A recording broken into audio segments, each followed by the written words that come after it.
Hello tout le monde, j'espère que vous allez bien. En ce vendredi, on s'occupe du tutoriel vidéo de Cooper, le petit sac issu de mon dernier livre aux éditions Créapassion. Ce livre est disponible sur mon site en avant-première et sortira officiellement le 24 juin. Donc pour Cooper, je vous propose ici une variante avec un beau liège sur le rabat. J'ai utilisé également le passepoil avec les billes argentées, donc ça nous permettra de voir ensemble comment poser ce type de passepoil. J'ai également réalisé des petits points fantaisie, j'ai mis les rivets. Bref, nous avons du travail qui nous attend avec ce petit sac Cooper. Vous êtes prêts? Allez hop, c'est parti!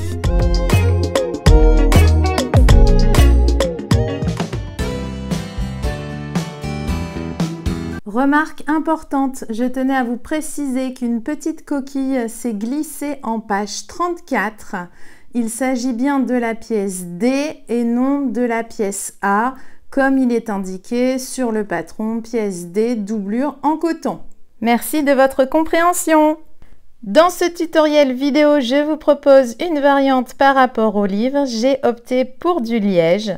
Dans le livre, j'avais opté pour du flex issu de l'atelier des mousquetaires et fourni gracieusement par la mercerie des créateurs. Donc comme vous pouvez le voir, tout est expliqué. Vous avez un petit feuillet qui est joint directement au flex pour vous expliquer comment le poser. Vous avez tous les conseils. C'est vraiment très simple à réaliser, très simple à faire. Allez hop, c'est parti, on s'attaque au rabat. Donc, je vais vous montrer comment poser ce fameux passepoil à billes. Ça tombe bien parce qu'il est disponible en stock à la mercerie des créateurs dans différents coloris. Donc, vous voyez, vous avez une petite chaînette en fait à l'intérieur du passepoil. Donc, c'est du simili à l'extérieur.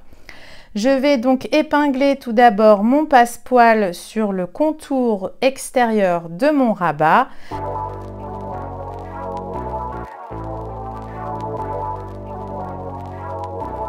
L'idée est de venir vraiment coudre sur le amas de fil au plus près de la chaînette de billes argentées.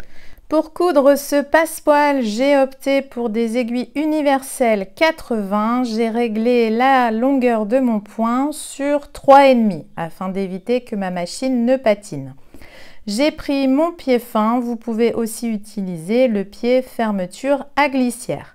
Mais c'est quand même beaucoup plus pratique avec le pied fin, vous n'êtes pas embêté au niveau de la chaînette. Je me positionne donc, je suis en fait la couture du passepoil. Ça me permet d'avoir une ligne directrice pour coudre au plus près des petites billes argentées.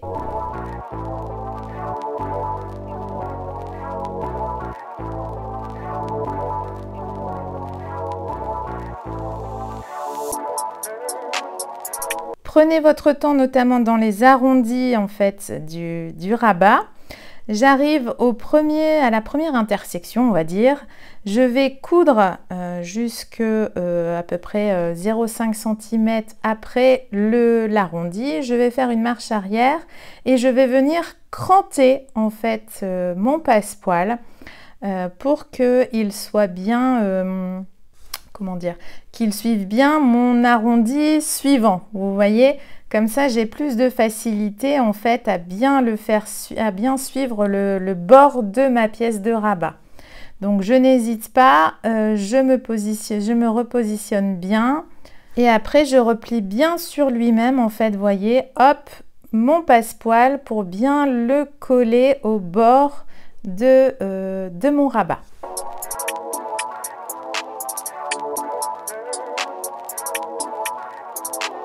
Et je continue à cranter au fur et à mesure pour être sûre d'avoir de l'aisance en fait et de la facilité pour le coudre bord à bord avec mon rabat extérieur.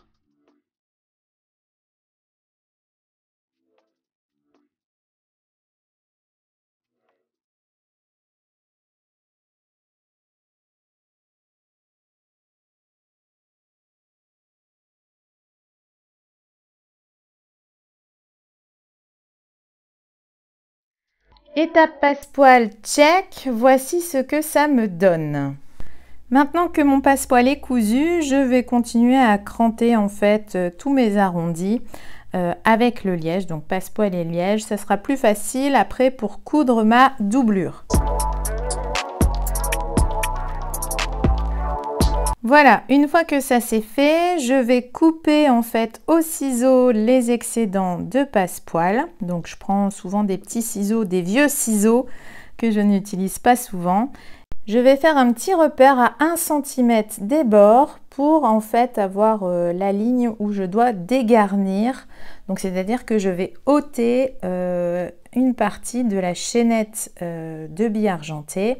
Donc je vais découdre au découvite pour pouvoir ouvrir mon passepoil et récupérer en fait la partie de 1 cm de chaînette, voire 1 cm et demi, que je vais également couper au ciseau.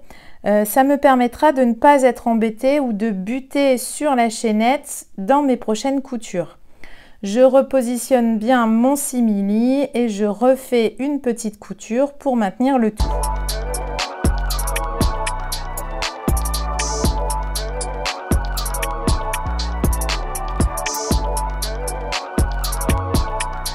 C'est parti, je refais mes 2 petites coutures.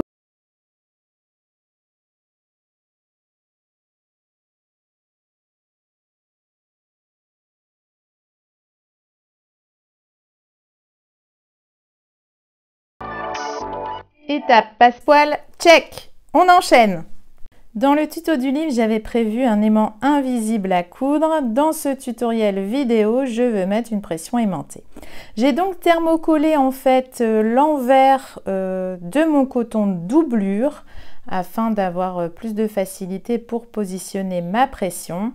Je plie pour repérer en fait le milieu et je vais marquer un repère. Donc je vais quand même laisser pas mal d'espace pour ne pas buter sur mon passepoil à billes argentées.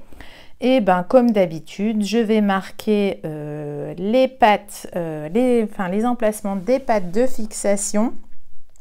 Je vais prendre mon petit coupe-fil, je replie et je vais faire de légères entailles afin de pouvoir insérer les pattes de fixation de ma pression. J'ajoute aussi une petite goutte de colle anti-effilochage. Comme ça, entre le thermocollant et la colle anti-effilochage, je suis sûre que ça va tenir. J'insère ma pression aimantée et je rajoute la petite plaque métallique. Je n'ai plus qu'à replier les pattes.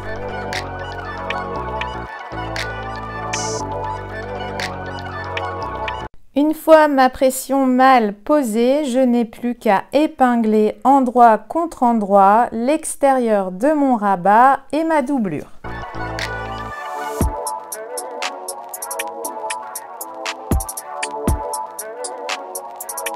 Je vais venir faire une couture le long de ma précédente ligne de couture.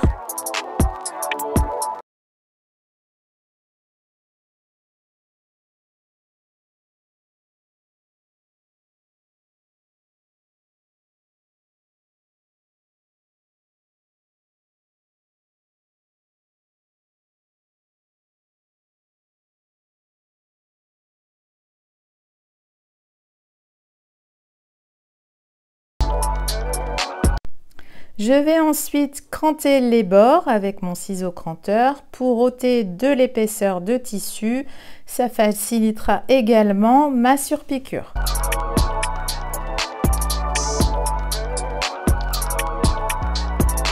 Je retourne le tout par l'ouverture que j'ai laissée. Allez-y délicatement, surtout si vous avez opté pour du flex.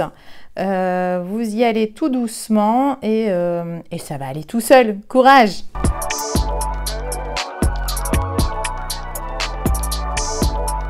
Une fois que c'est retourné, je vais aller passer un tout petit coup de fer avec une pâte mouille pour préparer ma prochaine couture. C'est parti pour ma petite surpiqûre. Je me positionne à 2 mm du bord de mon passepoil.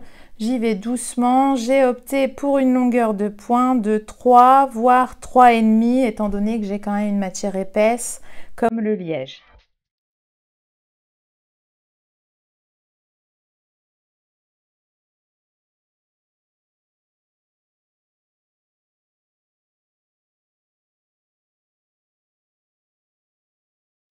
Voilà, étape sur piqûre du rabat, check! Maintenant, on va s'occuper du dos. Je vais commencer par marquer les milieux du haut de mon rabat en fait. Donc simplement en pliant, je vais faire juste une petite entaille. Et pour le dos, j'ai opté cette fois-ci pour le joli simili Galusha. Donc qui est vraiment top pour réaliser cette pochette. Donc pareil, je marque le milieu. Et je vais venir faire correspondre ces milieux en épinglant endroit contre endroit.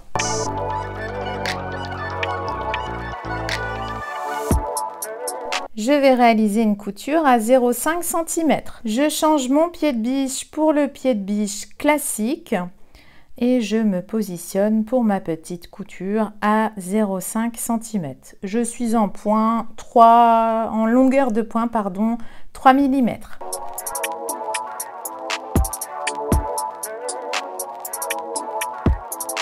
Étape 9, check! Je positionne maintenant l'endroit de la pièce C en liège, donc bord à bord, sur le haut de ma pièce B et j'épingle. Je vais venir coudre à 1 cm des bords. Je me positionne à 1 cm, j'ai toujours mon pied de biche classique et je suis toujours en aiguille standard 80.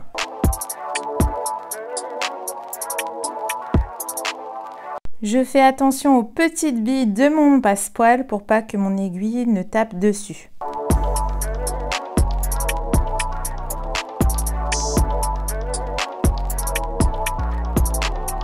Voilà, petite couture faite. Maintenant, je vais retourner en fait sur l'endroit et je vais replier le simili Galusha sur le liège. Pour pouvoir faire ma surpiqûre. Donc là pareil, j'y vais mollo, je la fais à 2 mm des bords. Je n'hésite pas à allonger mon point de couture à 3 voire 3,5 et je fais attention aux petites billes de mon passepoil.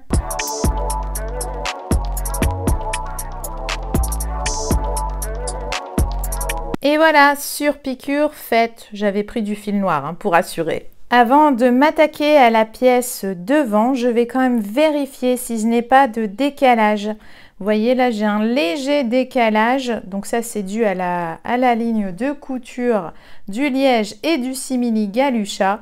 Donc je vais simplement réajuster mes deux pièces dos et devant en coupant tout simplement l'excédent de tissu. C'est parti, on attaque le devant. Donc j'ai mes pièces en liège que je vais venir mettre l'envers du liège sur l'endroit de mon simili Galusha et je vais épingler. Je vais d'abord faire une couture sur les arrondis de mes pièces. Je vais coudre à 2 mm des bords en point, longueur de point 3 mm et je n'ai toujours pas changé d'aiguille.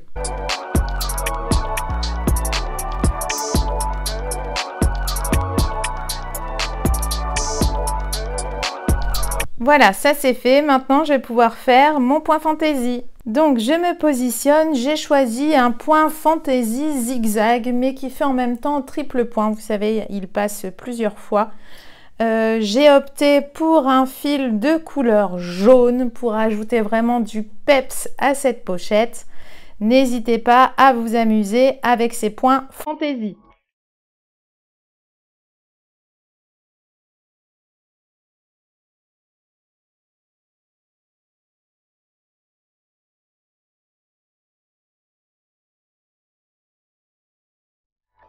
Et voilà, regardez comme c'est trop joli.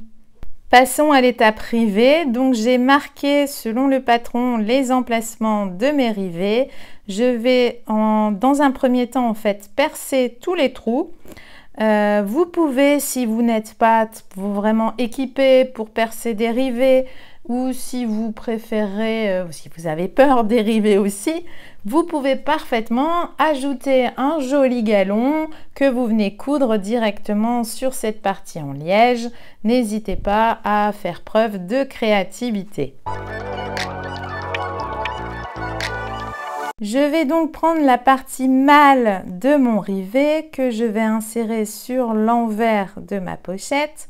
Je vais ensuite clipser la partie femelle. Vous devez entendre un tout petit clic. Je vais prendre ma pince à rivet. Donc moi j'ai la pince de chez la Mercerie des Créateurs. Je n'ai plus qu'à presser, pardon. Et mon rivet est posé. Et donc maintenant, j'enchaîne avec tous les rivets. Voici le résultat. J'aime beaucoup l'esprit un peu rock que ça apporte à cette pochette. Maintenant, je vais m'occuper de l'autre côté.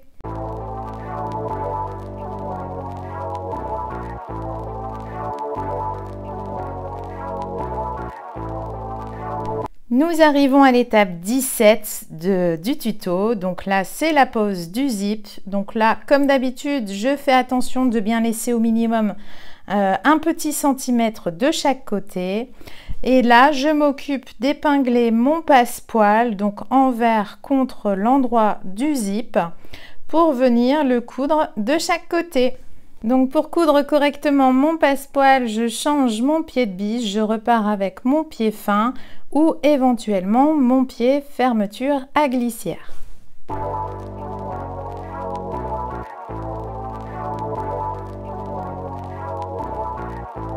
Allez hop, c'est parti, couture des passepoils. Je suis en longueur de pointe 3 mm.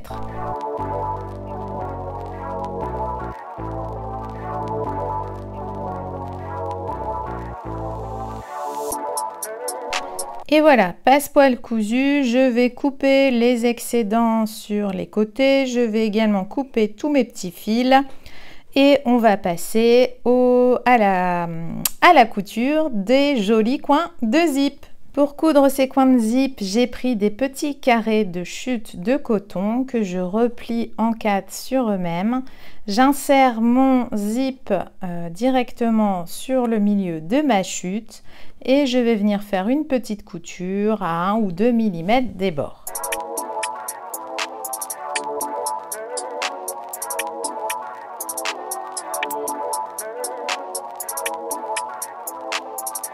Je n'ai plus qu'à couper les excédents dans le prolongement de mon zip et le tour est joué. Voilà un beau zip avec de beaux coins. Étape 20 du tuto, donc je vais épingler mon zip, donc l'endroit de mon zip sur l'endroit de ma face extérieure avant. Je fais attention de bien le centrer pour bien laisser au minimum à peu près 1 cm de chaque côté. Je vais épingler et en fait je n'aurai plus qu'à coudre le long de la précédente ligne de couture du passepoil.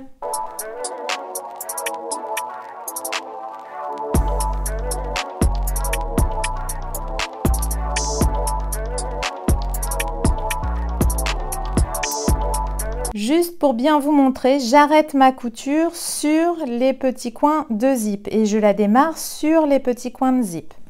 Je vais maintenant prendre ma doublure que je vais positionner endroit contre l'endroit de mon extérieur. Mon zip est ainsi pris en sandwich. Je vais épingler et pour plus de facilité, je vais retourner et coudre sur l'envers de mon simili galucha. Je vais simplement suivre ma précédente ligne de couture en démarrant vraiment sur les coins de zip et en terminant au niveau des coins de zip.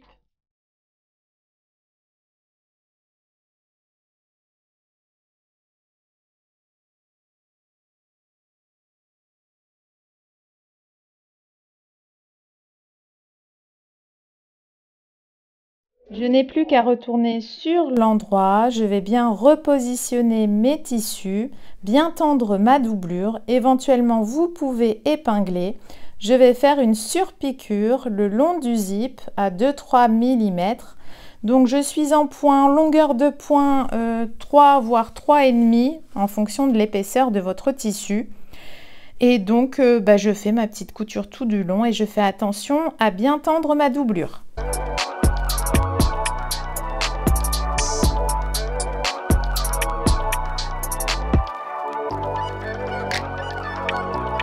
Et voilà, surpiqûre faite. Donc j'ai bien démarré de mes coins de zip et j'ai terminé sur mes coins de zip.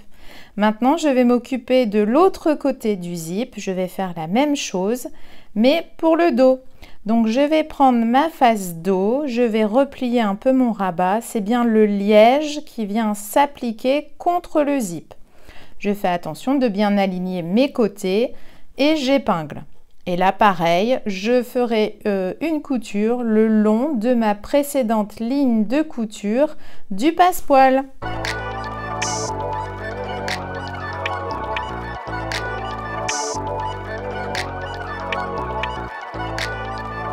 Et voilà, donc ça c'est fait. Maintenant je prends ma deuxième doublure, donc que je vais épingler endroit contre endroit le long de mon zip. Je fais attention à bien mettre bord à bord sur les côtés et je vais simplement retourner et suivre ma précédente ligne de couture.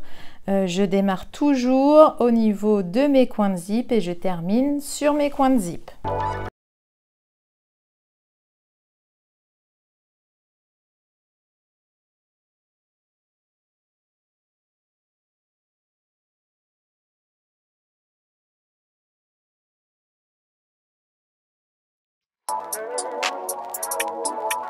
Allez hop, on enchaîne avec la surpiqûre. Donc là, je repositionne bien mes tissus. Je tends bien ma doublure. Je fais attention aussi à rabattre la partie de mon rabat pour que ce soit plus facile. Et je démarre ma surpiqûre au niveau de mes coins de zip et je la termine sur mes coins de zip.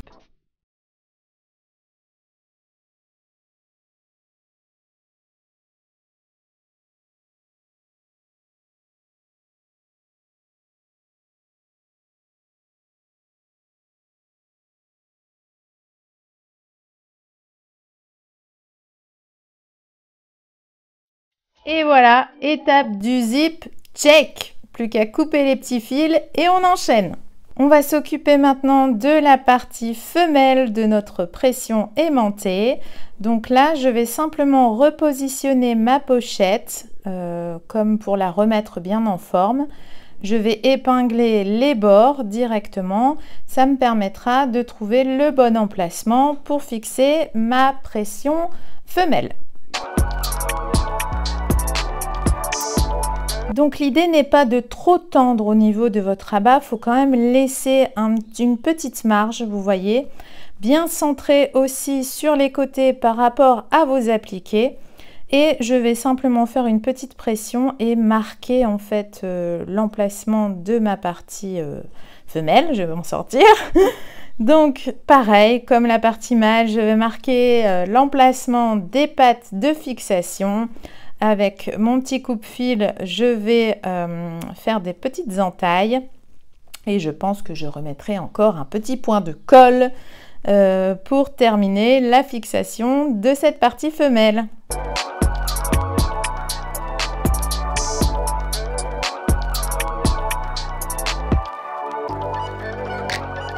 Et voilà, le tour est joué, notre pochette prend forme. On va s'attaquer maintenant à la fixation des petites pattes pour attacher notre chaînette. Donc j'ai pris des petites chutes de liège, vous pouvez prendre aussi du simili-cuir. Le tout c'est que ça soit assez résistant, vous pouvez aussi le faire ça avec des chutes de coton. Donc j'insère en fait ces petites chutes dans mes anneaux, voilà, et je vais venir faire une couture pour fixer le tout. Donc là, j'ai opté pour une longueur de point de 2 mm. Vu que c'est assez petit, il faut que ça tienne bien.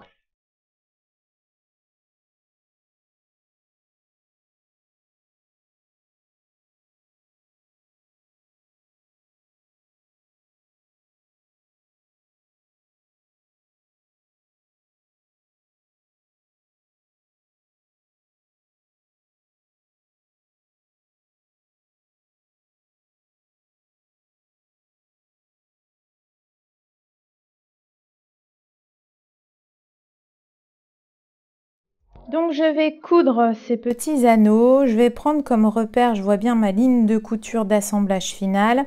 Je vais mettre en fait bord à bord par rapport à mon coin de zip. Je vais coudre, je vais quand même descendre un petit peu et coudre à 1 cm du bord puisque vous allez sentir une épaisseur liée au zip. Et je fais une couture en fait à 0,5 cm des bords, comme ça elle ne se verra pas, elle sera entre guillemets cachée avec ma couture d'assemblage final. Et je fais donc des coutures renforcées, marche avant, marche arrière, comme ça je pourrai mettre du poids dans mon coupeur.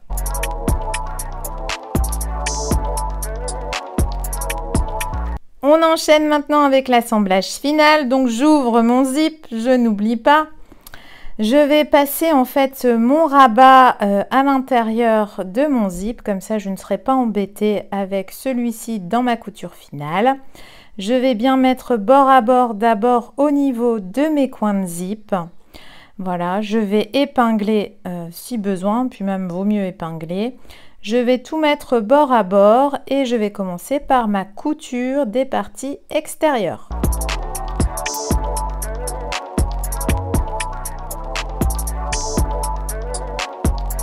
Comme mes tissus sont assez épais, je ne vais pas me coller à mon coin de zip, je vais laisser 2-3 mm, on va dire, de petites marges pour éviter justement d'avoir du mal à faire ressortir mes coins de zip. Je vais donc faire une couture à peu près à 1 cm des bords.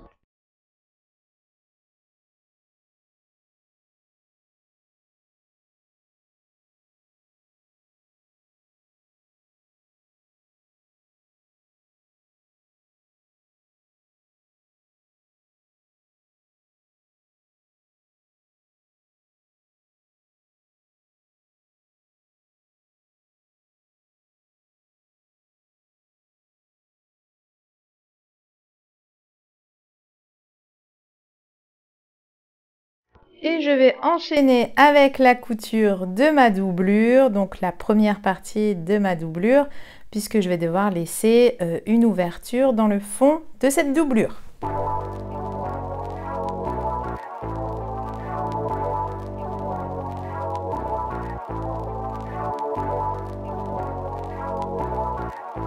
Donc je laisse une ouverture suffisante pour pouvoir retourner ma pochette sur l'endroit. Et je fais la seconde partie donc de couture de ma doublure.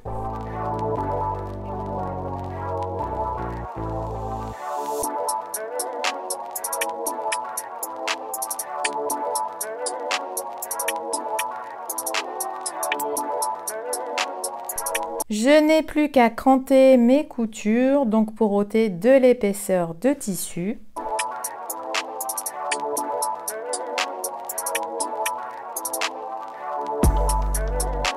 Je retourne ma pochette sur l'endroit par l'ouverture que j'ai laissée.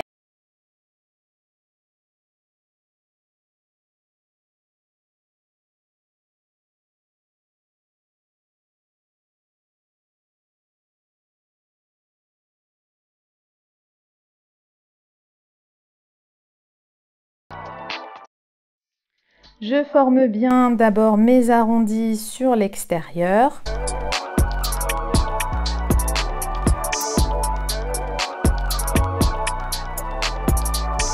Au niveau de mes coins de zip, je tire bien sur ma doublure pour faire une opération de bascule et faire ressortir mes coins de zip. J'hésite pas à pousser par l'intérieur. Et voilà! Je n'ai plus qu'à refermer l'ouverture laissée dans ma doublure par un point invisible à la main ou un point à la machine. Et voilà, j'ai accroché ma petite chaînette et mon coupeur est prêt à m'accompagner partout en soirée. Alors j'avoue qu'avec ce simili Galusha, c'est juste une merveille, la tenue est incroyable. Donc je ne peux que vous le recommander. Je viens à peine de terminer ce petit sac que j'ai déjà envie d'en refaire un avec une jolie broderie sur le rabat. Voilà, j'espère que ce nouveau tuto vous aura plu, que vous aurez appris des choses, que vous aurez passé un bon moment en ma compagnie. N'hésitez pas à liker, partager, commenter comme d'habitude. Et moi, je vous dis à mardi pour une prochaine vidéo. Bye bye!